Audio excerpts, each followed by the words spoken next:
Hi friends, Bhagavad Gita సాంఖ్యయోగం రెండవ అధ్యాయం. భగవద్గీతలో రెండవ అధ్యాయం సాంఖ్యయోగం. ఇది గీతలో అత్యంత ముఖ్యమైన అధ్యాయం.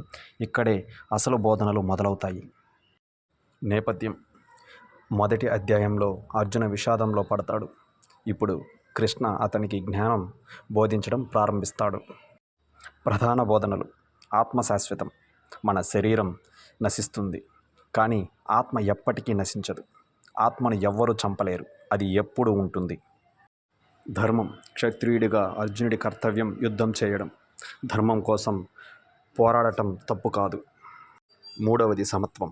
సుఖం, దుఃఖం, లాభం, నష్టం, విజయం, పరాజయం ఇవన్నీ సమానంగా చూడాలి. కర్మయోగం: పని చేయాలి, కానీ ఫలితంపై ఆశ పెట్టుకోకూడదు. నీకు పని చేసే హక్కు ఉంది, ఫలితంపై కాదు. స్థితప్రజ్ఞుడు: ఎవరు స్థితప్రజ్ఞుడు? కోపం, భయం లేకుండా ఉంటాడు. ఇంద్రియాలను నియంత్రిస్తాడు. ఎప్పుడు ప్రశాంతంగా ఉంటాడు. ముఖ్య భావన: మనసు నియంత్రణ చాలా ముఖ్యం.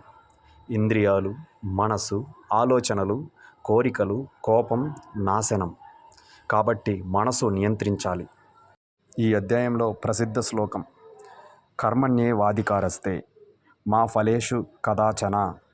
అర్థం: నీకు పని చేయడంలోనే హక్కు ఉంది, ఫలితంపై కాదు. అధ్యాయం సారాంశం: ఆత్మ శాశ్వతం.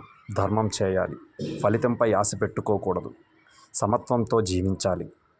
సులభంగా చెప్పాలంటే, నీ పని నీవు చేయి, ఫలితం గురించి ఆలోచించుకో, ప్రశాంతంగా ఉండు. ఇది రెండవ అధ్యాయం. తదుపరి మూడవ అధ్యాయం. ఇలా 18 అధ్యాయాలు మిస్ అవ్వకుండా చూడాలంటే మన ఛానల్ని సబ్స్క్రైబ్ చేసుకోండి, లైక్ చేయండి, కామెంట్ చేయండి, మీ ఫ్రెండ్స్కి షేర్ చేయండి.